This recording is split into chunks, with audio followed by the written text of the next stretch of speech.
Hello guys, welcome to my channel vision 2। आज मैं आपके लिए साल 2022 में रिलीज होने वाली एक बेस्ट हॉरर मूवी ले आया हूँ जिसका नाम है वेस्टलैंड। इस मूवी का एक और नाम द बीस्ट भी है। IMDb पे इसे 4.6 की रेटिंग मिली है जो बाद में कम या ज्यादा हो सकती है। So without any further due, let's roll the intro.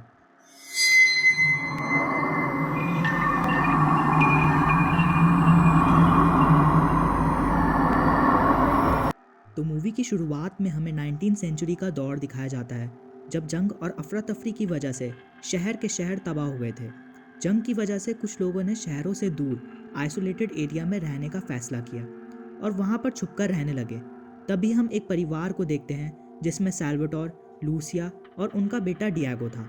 उन्होंने एक सुनसान जगह पर अपना घर बना रखा था और शहर से हजारों मील दूर वहाँ छुपकर रह रहे थे। खैर, रात को हम देखते हैं कि डियागो माँ से कहता है कि उसे बाथरूम जाना है, तो वो अपने हस्बैंड सैल्वाटोर को उठाकर डियागो को बाथरूम तक ले जाने को बोलती है। सैल्वाटोर उठता है और डियागो को बाहर बाथरूम तक ले जाता है जो घर से बाहर थोड़ी ही फासले पर बना हुआ था। तभी हम नोटिस करते हैं कि वो जगह काफ़ी खतरनाक है जहाँ पर कोई भी डर सकता है। ऐसे घोर अंधेरे में तो किसी की भी फटकर हाथ में आ जाए। खैर, अगली सुबह हम देखते हैं कि सैल्वाटोर डियागो को खरगोश मारना सिखा रहा होता है, लेकिन डियागो ऐसा नहीं कर पाता और खरगोश उसके हाथ से छूटकर वहाँ से भाग जाता है। डियागो उसको पकड़ने के लिए उसके पीछे भागता है। भागते भागते खरगोश वहाँ बने एक सर्कल से बाहर चला जाता है। तभी सैल्वाटोर डियागो को सर्कल क्रॉस करने से मना कर देता है। डियागो सर्कल क्रॉस नहीं करता और तभी वहाँ पर लूसिया भी आ जाती है जो डियागो से कहती है कि बेटा, अगर खरगोश को नहीं मार सकते थे तो कोई बात नहीं, मगर कभी सर्कल क्रॉस मत करना क्योंकि इसके बाहर एक जंग चल रही है और जो भी उसके पार जाता है वो मारा जाता है। लेकिन सैल्वाटोर उसे कहता है कि एक ना एक दिन तुम्हें मर्द बनना ही होगा। दरअसल वो डियागो को डर पर काबू पाना सिखाना चाहते थे ताकि वो स्ट्रॉन्ग बन सके। अब रात को डिनर पर सैल्वाटोर डियागो को गन चलाना सिखा रहा होता है,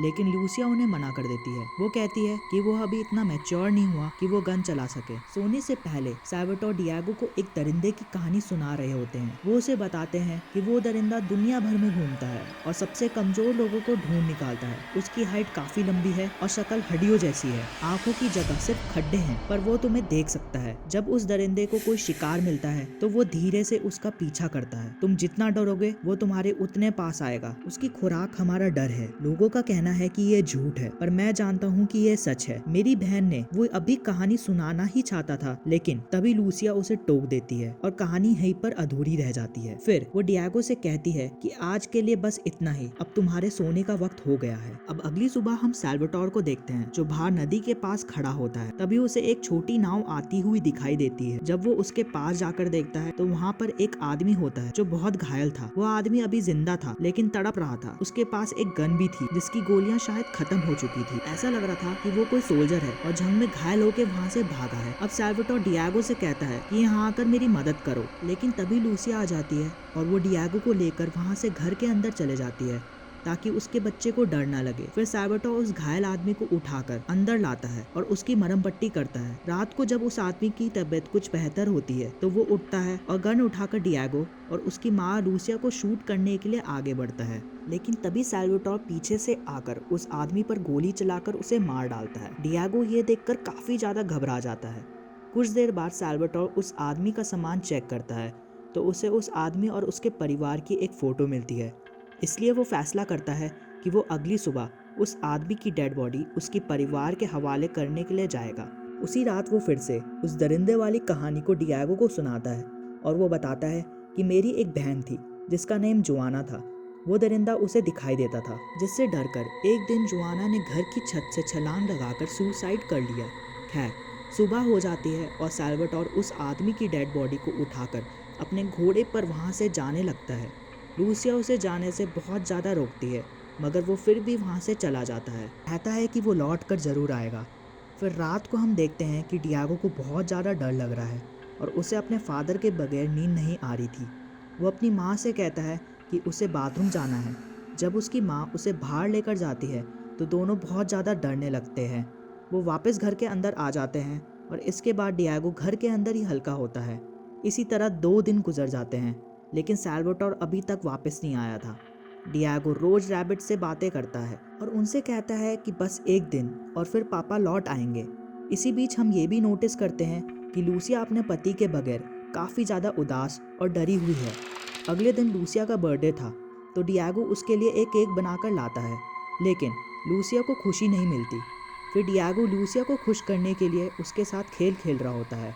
तभी लूसिया को लगता है कि बाहर वही दरिंदा है जो डियागो को खाने के लिए आगे बढ़ रहा है। वो गन उठाती है और उस दरिंदे पर गोलियां चलाती है। ऐसा करने के बाद वो डियागो को घर के अंदर लेकर चले जाती है। अब रात को बाहर बहुत ज़्यादा बारिश हो रही थी और वो दोनों बहुत ज़्यादा डरे हुए थे। लूसिया को लगता है कि दरिंदा अभी फिर से बाहर घूम रहा है, तो वो गन उठाकर गोलियां चलाती है। जब उसे लगता है कि दरिंदा वहाँ से चला गया तो वो दोनों सो जाते हैं। अगली सुबह हम नोटिस करते हैं कि लूसिया उदास और गुमसुम बैठी हुई है। डियागो उठता है और बाहर जाने लगता है ताकि रैबिट से बातें कर सके। वो जैसे ही बाहर निकलता है तभी एक स्केयरक्रो उनके दरवाजे पर आकर गिरता है, जो रात को आंधी तूफान आ जाने की वजह से उखड़कर दरवाजे तक आ गया था। उसे देखकर वो दोनों घबरा जाते हैं और जब बाहर निकलकर देखते हैं तो आंधी आने की वजह से सब कुछ तहस नहस हुआ पड़ा था। वो दोनों सर्कल को फिर से बनाते हैं और लूसिया डियागो को अपने साथ बाड़े में ले जाती है, जहाँ पर वो किसी एक खरगोश को पकड़ने को बोलती है। डियागो खरगोश को पकड़ने से मना करता है, लेकिन लूसिया उस पर गुस्सा करती है। फिर वो खरगोश को पकड़ता है, जिसे लूसिया मार डालती है। तभी हम नोटिस करते हैं कि डियागो बहुत ज़्यादा डरा हुआ है। इसके बाद लूसिया जब खरगोश को भून कर डियागो को उसे खाने को बोलती है तो वो नहीं खाता और बाहर भाग जाता है। लूसिया उसके पीछे जाती है और अब फिर से लूसिया को वही दरिंदा नजर आने लगता है, इसलिए वो उस पर गोलियां चलाती है। इसी तरह रात को फिर से उन्हें आहट सुनाई देती है। लूसिया फिर से गोलियां चलाती है, लेकिन असल में बाहर सैल्वाटोर का घोड़ा था जिस पर सामान लदा हुआ था, लेकिन वो खुद नहीं आया था। वो गोली घोड़े को लग जाती है और वो वहीं मर जाता है। डियागो को लगता है कि शायद बाहर उसके पापा भी आए हैं, इसलिए वो ढूंढने के लिए बाहर जाता है, लेकिन कुछ देर बाद वो डर कर फिर से घर के अंदर आ जाता है। लूसिया बहुत ज़्यादा डरी हुई थी और वो गोलियां चलाए जा रही थी। इसी तरह रोज़ रात को लूसिया को लगने लगता है कि वहाँ पर दरिंदा आ गया है, इसलिए वो उस पर गोलियां चलाना शुरू करती है। वो डियागो को खरगोश मारने का तरीका सिखाने की कोशिश करती है ताकि वो अपने डर पर काबू पा सके, लेकिन डियागो ऐसा नहीं कर पा रहा था। अगली रात फिर से बहुत ज़्यादा बारिश हो रही थी। डर पूरी तरह लूसिया पर हावी हो चुका था। वो खुद से बातें कर रही थी और सैल्वाटोर को याद कर रही थी। अब वो पूरी तरह ज़िंदगी से हार मान चुकी थी, इसलिए गले में फंदा डालकर सुसाइड करने की कोशिश करती है, लेकिन बड़ी मुश्किल से डियागो उसे जिंदा बचा लेता है और एक दिन बिस्तर में लेटाकर उसके हाथ पांव बांध देता है ताकि वो दोबारा ऐसा ना कर सके। फिर डियागो खरगोश को भूनकर लूसिया को खिलाता है, यानी कि अब वो खरगोश को मारना सीख गया था क्योंकि हालात ने उसे ऐसा करना सिखा दिया था। लेकिन लूसिया की हालत खराब थी और वो खाना नहीं खाती। वो बस बार बार डियागो से कह रही होती है कि अपने पिता को बुलाओ, अपने पिता को बुलाओ। कहते कहते उसे नींद आ जाती है और डियागो भी वहाँ पे सो जाता है। कुछ देर बाद डियागो को कोई आवाज़ सुनाई देती है। वो उठता है और लूसिया के हाथ पांव खोल देता है। फिर वो कहता है कि हमें यहाँ से निकलना होगा। वो दोनों वहाँ से निकलने की कोशिश करते हैं, लेकिन लूसिया वहाँ से छुपकर एक जगह बैठ जाती है। जब डियागो उसे ढूंढते हुए जाता है तो वो कीड़ों से भरे एक पंपकिन को झूला झुला रही होती है। फिर वो उठती है और डियागो से कहती है कि वो बाथरूम जाना चाहती है, इसलिए तुम भी साथ चलो। डियागो उसके साथ चल देता है, लेकिन लूसिया दरवाज़ा खोलते ही डियागो को बाहर धकेल देती है और पीछे से दरवाज़ा बंद कर देती है। डियागो दरवाज़ा खोलने को बोलता है, मगर वो नहीं खोलती। फिर वो एक कुल्हाड़ी से दरवाजे को काट कर उसे खोलने में कामयाब हो जाता है, लेकिन अंदर जाकर वो देखता है कि लूसिया ने सुसाइड कर लिया है और वो तड़प तड़प कर मर रही है। तभी वहाँ पर दरिंदा भी पहुँच जाता है और वो लूसिया की तरफ बढ़ता है, लेकिन अब की बार डियागो उठता है और वो उस दरिंदे से कहता है कि मेरी माँ से दूर रहो। फिर वो गन में बची लास्ट गोली से उस दरिंदे को शूट करता है और गोली सीधा दरिंदे को जाकर लगती है। फिर वो लूसिया को उठाकर बाहर खड़ी एक ट्रॉली में डालता है और घर को आग लगा देता है। चंद मिनटों में पूरा घर जल जाता है। फिर डियागो ट्रॉली को धक्का देते हुए अपनी माँ के साथ उस सर्कल को क्रॉस करता है और धीरे धीरे आगे बढ़ता है।